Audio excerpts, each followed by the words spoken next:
कौन था वो पिता जिसने अपने ही पुत्री से विवाह किया था? दोस्तों, कौन था पिता जिसने अपनी सगी बेटी से विवाह किया था?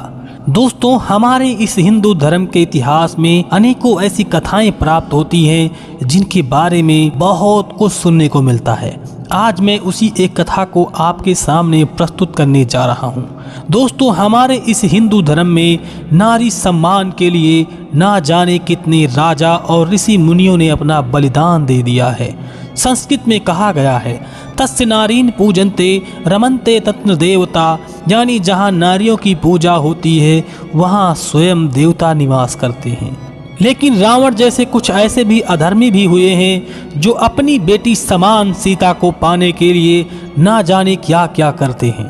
ऐसे ही एक राजा की कथा आज मैं आपके सामने प्रस्तुत करने वाला हूँ, जो रावण नहीं बल्कि कोई और था और उसने अपनी ही पुत्री से विवाह किया था। अब उसकी मजबूरी थी या कोई श्राप था या कोई आशीर्वाद था, आज मैं आपको उसी कथा को आपके सामने प्रस्तुत करने जा रहा हूँ। यह एक कहानी है, आपसे निवेदन है बस आप इस वीडियो को अंत तक जरूर देखें और साथ में वीडियो को शुरू करने से पहले जय श्री कृष्ण कमेंट करना बिल्कुल भी मत भूलिएगा। भगवान श्री कृष्ण की कृपा आपके समस्त परिवार पर हमेशा बनी रहेगी। दोस्तों, एक राजा थे जिनका नाम था वीर सिंह। वीर सिंह बहुत धर्मात्मा राजा थे, साथ ही साथ वो कुछ ऐसे थे जो उनको अभिमान आ गया था। एक दिन की बात है, वह शिकार के लिए जंगल में गए थे और शिकार करके जब वह वापस लौट रहे थे तो रास्ते में उन्हें विवाह की देवी एक बुढ़िया का रूप बनाकर उसी जंगल में बैठी हुई मूंज में गांठ लगा रही थी। राजा ने उनको देखकर पूछ लिया कि हे बूढ़ी माता, आप ये क्या कर रही हैं? बूढ़ी माता ने जवाब दिया, हे राजन, और लोगों के जोड़ियां बना रही हूँ और जोड़ियों को मिटा भी रही हूँ। इस तरह से राजा को अभिमान युक्त बातें सूझी। उन्होंने कहा, ये कैसी बात है, आप मूंज में गांठ लगा रही हैं और बता रही हैं मैं जोड़ियां बना रही हूं और जोड़ियां बिगाड़ रही हूं, ये तो कोई बात ही नहीं हुई। इस बात को सुनकर राजा हंसने लगा। विवाह की देवी उन्होंने राजा को श्राप दे दिया कि मैंने आपकी भी जोड़ी बना दी है, जाइए आपको आपकी ही पुत्री से विवाह करना पड़ेगा। दोस्तों, राजा की रानी बांझ थी, उसको कोई भी संतान नहीं हुई थी। यहाँ तक कई ऋषि मुनियों को भी दिखाया था राजा ने, लेकिन ऋषि मुनियों ने यही जवाब दिया था कि आपको कोई संतान प्राप्त नहीं होगा। राजा दुखी मन से अपने रानी के पास आ गया और वहाँ पर वो रात भर नहीं सोया। रानी ने जब पूछा कि हे राजन, आप किस बात से दुखी हैं और क्या सोच रहे हैं, तब राजा ने बताया कि एक बुढ़िया मुझे रास्ते में कल जंगल में मिली थी और उसने मुझे ऐसी बातें बताई हैं कि आपका विवाह आपकी ही पुत्री से होगा। यह कैसा कलंक मुझे लगने वाला है रानी, इसलिए मैं सो नहीं पा रहा हूँ। तब रानी चित्रलेखा ने कहा, हे राजन, ऐसा कुछ भी नहीं होगा। मुझे जब कोई पुत्र ही नहीं प्राप्त होगा तो फिर आपको आपकी पुत्री से विवाह कैसे करना पड़ेगा? अगर कुछ हुआ भी तो मैं पुत्र को ही जन्म दूंगी। इतना कहकर राजा को मना लिया रानी ने। फिर कुछ दिनों बाद रानी गर्भवती हो गई। कुछ दिनों बाद प्रसव समय में उनको एक पुत्री का जन्म हुआ।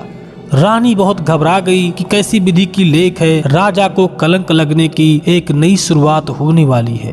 रानी ने उस पुत्री को अपने दासी को देकर कहा, इसे जाकर किसी जंगल में छोड़ दो, क्योंकि अगर यह मेरे घर में पली बढ़ी तो फिर राजा का विवाह उस बूढ़ी के कहने के अनुसार हो जाएगा और राजा कलंकित हो जाएगा।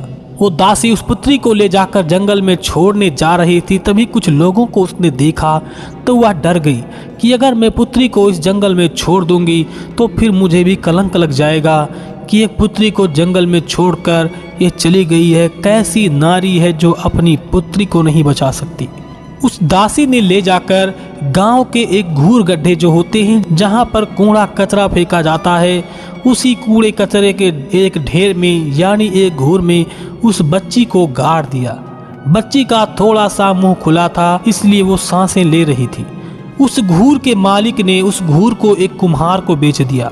कुम्हार ने जैसे ही फावड़ा चलाया, उसकी धमक से बच्ची को आवाज सुनाई दी। बच्ची जोर जोर से रोने लगी। कुम्हार और कुम्हारिन ने उस घूर के कूड़े कचरे को टाला और बच्ची को बाहर निकाला। कुम्हार की पत्नी 16 साल से कोई भी पुत्र नहीं प्राप्त हुआ था, वो भी एक बांझ के समान थी। इसलिए कुम्हारिन ने जैसे ही उस पुत्री को देखा उसने अपने सीने से लगा लिया।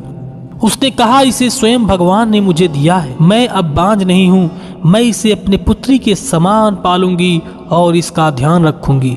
इस तरह कुम्हार और कुम्हारिन उस पुत्री को लेकर अपने घर चले आए और बहुत दिन तक उसका सेवा सत्कार करके धीरे धीरे वो पुत्री बड़ी हो गई।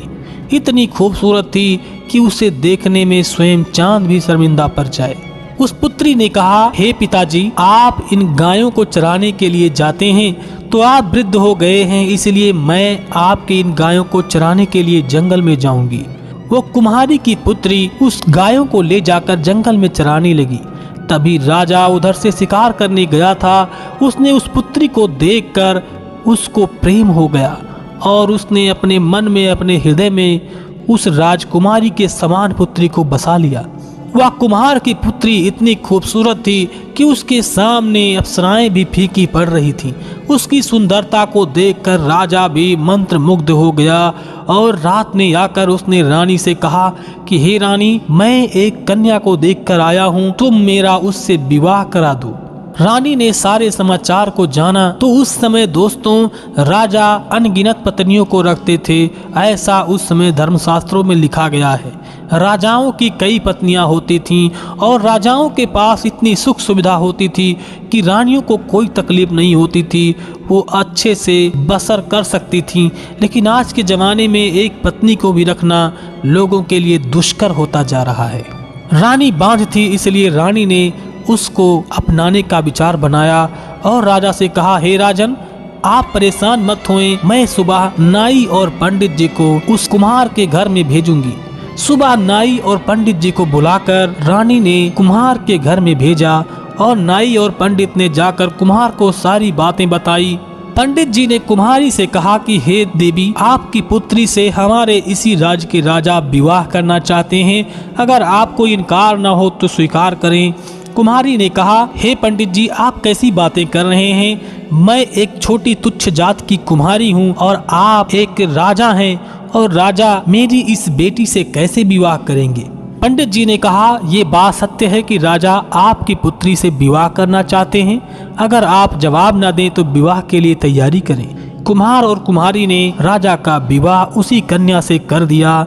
कन्या जब घर में आई तो रानी ने उसका सुहाग रात मनाने की पूरी तैयारियां शुरू कर दी। फिर रानी ने एक पेड़ पर बैठे हुए दो तोतों की आवाज़ सुनी, जो तोता और मैना आपस में बात कर रहे थे कि कैसा राजा है, अपनी ही पुत्री के साथ रात बिताने जा रहा है, अगर ये रात बिता देगा तो फिर अनर्थ हो जाएगा, जो कभी घटित नहीं हुआ है वो घटना आज घटित हो जाएगी। इसलिए रानी सब चुपचाप सुन रही थी। तभी तोते ने कहा, हे भगवान, आप मुझे गूंगा या बहरा कर दें, क्योंकि मैं इस चीज को सुन और देख नहीं पाऊंगा। उसी समय तोता और मैना दोनों बहरे और गूंगे हो गए। दोस्तों, रानी ने खूब देर तक उसकी इंतजार किया कि अभी दोनों बोलेंगे। कोई कुछ नहीं बोल रहा था। रानी समझ गई ये मेरी वही पुत्री है जिसको मैंने जन्म दिया था, कैसे बच गई, आज ये राजा को कलंक लगा कर रहेगी। और रानी ने आकर राजा को सूचना देने से पहले तुरंत उसी समय कहा कि हे धरती माता, मैं यह दिन देख नहीं पाऊंगी, आप अपने गोद में मुझे समा लीजिए। धरती माता प्रकट हो गई और वो रानी उन्हीं के विमान पर बैठ गई। कहते हैं रानी ने एक पत्र लिखकर राजा को सारी बातें बता दी। राजा भी वहां से दौड़कर चला आया और उसने धरती माता से कहा, हे माता, आप मुझे भी अपने इसी चरणों में स्थान दें, मैं भी इस धरती को त्याग करूंगा, क्योंकि आज जो घटित घटना होने वाली थी उससे मैं बचना चाहता हूँ। ये विधि का विधान मेरे सामने कैसे लिख दिया, उस बूढ़ी माता ने मेरे साथ ऐसा भाग्य लिखा जो स्वयं भाग्य विधाता थी। इतना मेरे साथ अन्याय नहीं होना चाहिए था। दोस्तों, राजा ना चाहते हुए भी उसका विवाह अपनी ही पुत्री से हो गया। ये कैसा विधि का विधान था मित्रों। उसी समय राजा ने अपने मंत्रियों को बुलाकर एक पत्र लिखकर बता दिया कि मेरी ही पुत्री है और वो इस देश की रानी बनेगी और उसी के अनुसार ये राज का काज चलता रहेगा। उसको राज पर आसीन करके राजा तुरंत धरती में समा गया। मित्रों, ये कहानी कैसी लगी मुझे कमेंट करके जरूर बताएं। साथ में जय श्री कृष्ण कमेंट करना बिल्कुल भी मत भूलिएगा। भगवान श्री कृष्ण की कृपा आपके समस्त परिवार पर हमेशा बनी रहेगी। जय श्री कृष्ण।